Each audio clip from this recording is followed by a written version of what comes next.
In this video, you asked for it, you get it. So a lot of folks have been asking me to do some more work with this Team Associated DC10. So I went to the factory Team Associated website and I picked up the top bulkhead, the front bulkhead, the aluminum steering posts and bell cranks, along with mounts A, B, and C. And in this video, we're going to be looking at what it takes to put these on, how to put them on, what benefits you really get from them. Are all of these worth it, or are they maybe just the exact factory part just made out of aluminum instead of out of plastic? So are there benefits, are there not benefits? That's what we're going to be looking at today as we install all these parts on my Team Associated DC10. If you're new to the channel, welcome. My name is Troy. This is RoadsideRC. You'll tend to find me bashing or crawling or drifting or racing, plus doing product review videos and how-tos. Let's get the body off and get started and figure out which one of these parts we want to tackle first. All of these parts, bar one, are actually all for the front end of the car here. I think let's just go ahead and start right here in the front with these A and B blocks. In order to replace the A mount first, what I'm going to do is come back here to where the B mount is and just loosen it, just to give us a little more flexibility once we get the A loose. And then right here, we take the A out.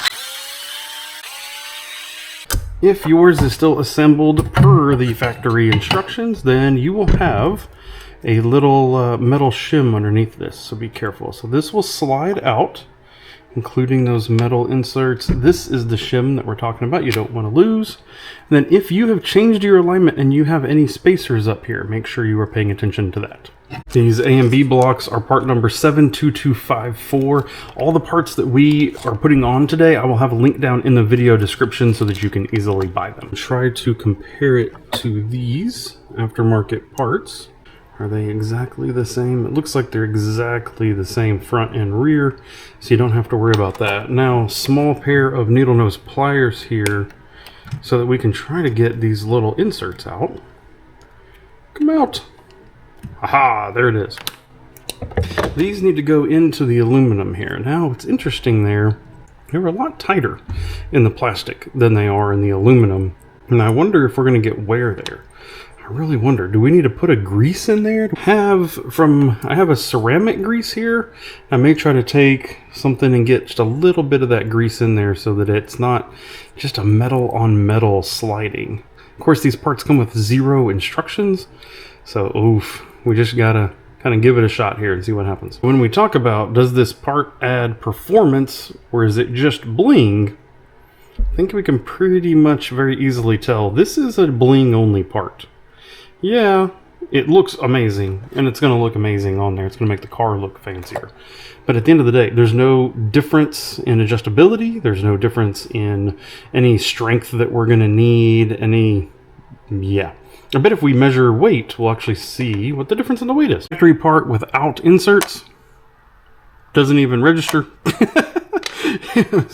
Aftermarket part without inserts doesn't even register. Very simple now. We're just going to slide this right back in place. Of course, making sure that those hinge pins go right inside of those. Now for me, anytime I do anything metal screw on metal part in any kind of vehicle, I am going to put Loctite on it. This is a drift car. They are the least of your worries when it comes to Loctite, but still some level of thread locker is a good idea if you don't want these coming apart later on. That looks a lot nicer, doesn't it? That looks super fancy. But again, maybe really no difference in performance. I'm going to switch back to the B on the rear here. And again, it's the same thing. Leave these front just slightly loose, and then come back here and slide that part off. I believe there's just enough room ahead of that steering linkage in order to get that off. I'm going to it should be the exact same as the front, so I'm just going to skip that on camera and put that part in. A and B are now installed. B was a little bit more difficult than A, just because you got a little more complications, more stuff around it. The process is exactly the same. All the screws are exactly the same, but you just gotta, maybe use some needle nose pliers or something like that, help you wiggle everything in and around to get it there. It takes just a little bit longer, obviously the front being more open, easier to get to. But to the question that we started this whole video with, A and B mounting brackets, fancy, look nice, but I can't see any reason why the performance would be different. If you're buying them for the shiny. With the experience from the A and B, I'm going to go ahead and jump back to the C mount, which is this one in front of the rear transmission. I expect it's going to be much the same. It looks like 2 screws bring it out, the same ball ends. I'm going to put some grease in there, slap it back on. As the time of when I ordered these, the D mount in the rear here was not available. I do believe that might be available now, actually. So if you want to complete all of the beautiful blue on your car, you can now. But I'm going to go ahead and do this again for on this one right here. 1, 2 screws right here, and that plate will slide forward. Looks like we have plenty of room there to mess with. As I pull it off, I see 2 washers in front of that we're going to have to make sure we don't lose. I'm going to get upside down this time because I think it might provide just a slight easier function. Confirming that yes, again, the parts look to be identical. There it is. Oh, fancy, shiny. A, B, C blocks all done. All just fancy replacements for the factory parts. Don't actually help you in performance at all. Now we're going to get a little fancier. Front aluminum bulkhead. So it replaces this part right here. So we're going to start by taking 2 screws out of the front here. And flipping it over, and it's going to be these next level back from that A mount. Okay, with it up like this, we should, I believe, be able to pull it out. Then just a little flex and the whole part comes out. Now, if you will notice, this looks like an X. It's not supposed to. That's not how it comes from the factory. It's actually, if I remember right, it's actually solid. It's actually square. But I recognized that it didn't need that much strength up there. And so I was looking to lose weight. And so I cut all of that out with a Dremel from the factory. So this part, it's kind of doing the same thing. If we compare these parts side by side, you'll notice that, of course, the upper mounts look the same. And it'll screw in here the same, but this one actually has a pin system that goes in to the chassis in order to help hold everything kind of square. This does not, so we are definitely relying on the strength of it bolting together. It's interesting. I wonder if that will be Team Associated just realized they didn't need this. They didn't need this for any fore-aft strength, especially once made out of aluminum. I don't know. I'm curious why they made that change. So my cut-up version, recognizing that the factory one's going to weigh more than this, is 6 grams. The aluminum is 8. Oh, boo! So it is actually heavier. It's heavier than my cut-up version. It's probably, I don't remember how much weight it saved, probably lighter than the factory version, but you can do this to your factory version for free. Just as much strength as you need over here, but it's going to look fancier over here. But I don't think we're gaining anything in performance by going to this yet again. The assembly of just this front bulkhead, of course, is going to be very similar. You just plop it down in there, 2 screws up at the top that we took out, 2 screws out on the bottom, and it'll be in there. But you need to take this off in order to get to the upper bulkhead. So we're going to go ahead and leave it off while we transition over to that part. And if you are still running factory parts on this car, I think this is probably the one that gives you the most bang for your buck out of all of the upgrades as we've been looking at them so far, because this takes from a design that someone created online that looks like this and completely transforms how the front suspension is mounted on this car. Unfortunately, you can't really tell from my car because I've already got the aftermarket 3D printed version on here. So there was a really smart member of the DC10 community who recognized that the big linkage, the big bulky kind of upper bulkhead that was here before that went all the way over here, had standoffs and all that kind of thing, probably really wasn't needed.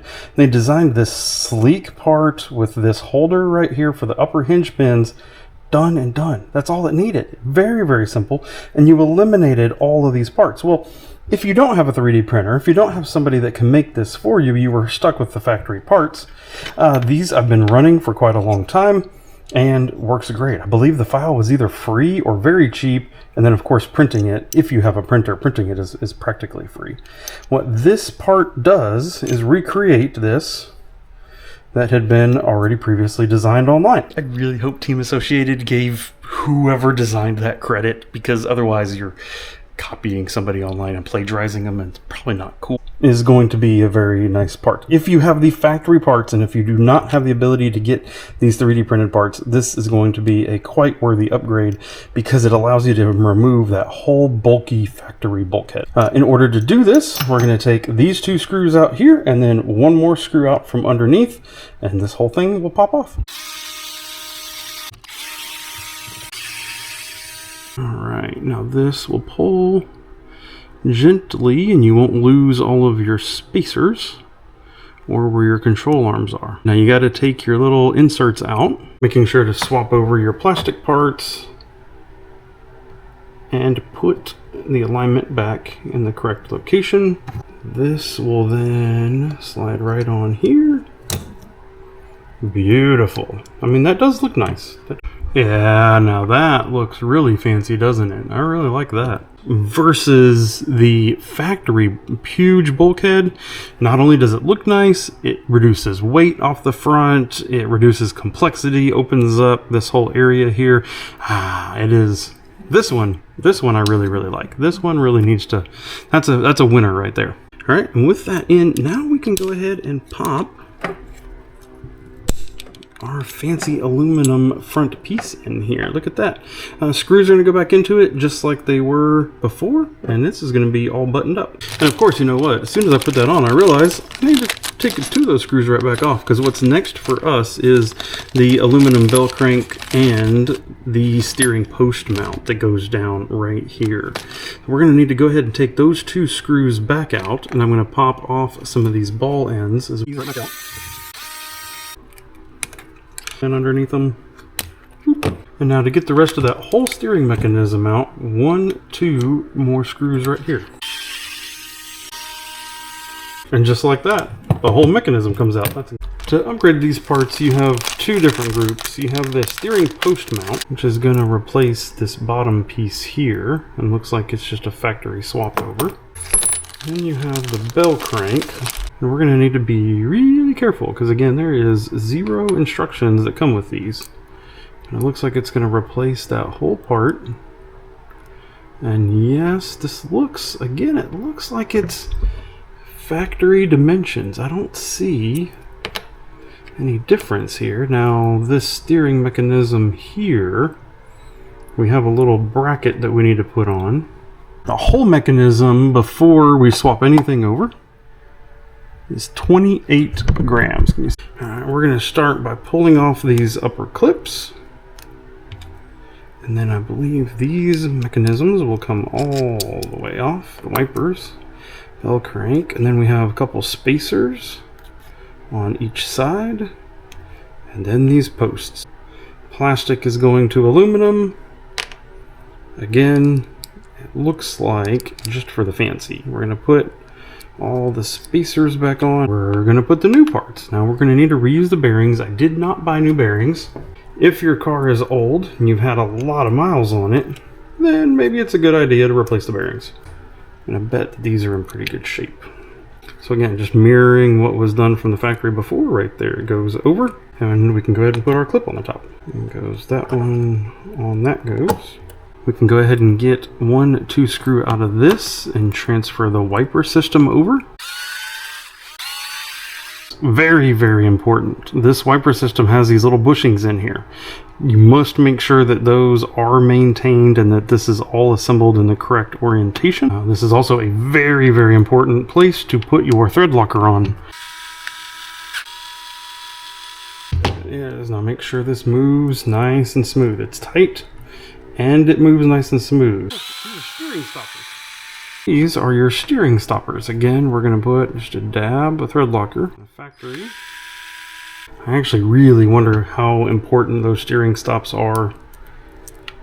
It does feel like they actually limit the steering more now with this than it did before. In these cars, we may not have steering stoppers like this on the wiper assembly. I kind of wonder, like, as long as we are appropriately setting the endpoints on our steering, do we really need to do this or not? We are now down to the part of we need our little arm to be put on here, a little fancy carbon fiber. Here versus here, it does look like that arm needs to go on top and the two threads, the holes there are threaded. We're going to use 2 button head screws that came with this to mount that.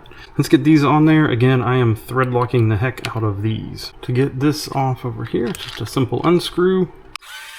Come through here, and we can hit this lock nut on the other side. Certainly, again, is quite the pretty piece. And the total weight of the whole thing assembled, 34 grams. So again, adding just a little bit of weight, which is usually not something that I necessarily want to do. So not sure if we're actually improving anything, but we're certainly adding weight, probably in a place that I don't want to add weight. I don't know if I would recommend getting this. It's not giving us any additional adjustments. That's actually the thing that I'm most surprised about is Team Associated, if you're offering something like this, then come in here and give us like give us a little clover leaf here with multiple adjustment points. Give me some reason to believe. Maybe make this come back around so I could adjust this in multiple places, or the same thing here. Kind of give me a reason to believe that this is worth the money that I'm spending on it and that I'm actually getting some kind of an upgrade for it. Okay, I was bolting it back together here just, to do it on my own and then just tell you if I came into any issues. And look what I have here. Yeah, those steering stoppers really they are a problem. I thought I was crazy at first, but no, those steering stoppers do limit the steering more than it was in the factory part. It wasn't quite the same dimension. Before, these tires were getting to basically 90 degrees, and now I'm way short of that. This is a huge watch out. If you are putting this new Bellcrank assembly on, you want to get rid of those steering stoppers. Good news is, once you can actually sneak in here and get them off. Okay, let's see. Now, oh yeah. Now we can get back to our full travel. So factory team was a downgrade if you're not careful. If you just blindly put it together. We've done all of this, and I'm going to give you a bonus tip. So right here, RC10 B7 front axle. It is a 6.5 millimeter offset. Honestly, I don't know if 6.5 is quite right, but this is a cheapo upgrade here for the corner. So the factory corner with the wheel off has this plastic hex. It has the little cross pin in it. Boop. And it has this long axle that goes through all. Now what you can do is you can replace this. Just this hex plus a screw. Factory bearings and everything fit. When you weigh it out, this piece right here with the hex pin in it, I see 4 grams. Factory part, I see nothing. It's probably more than nothing. The scale's not super accurate, but lighter weight plus that machined aluminum. You get rid of this silly plastic hex with the cross pin and all that always wants to fall off when you change tires over, and all you got to do is bolt it in.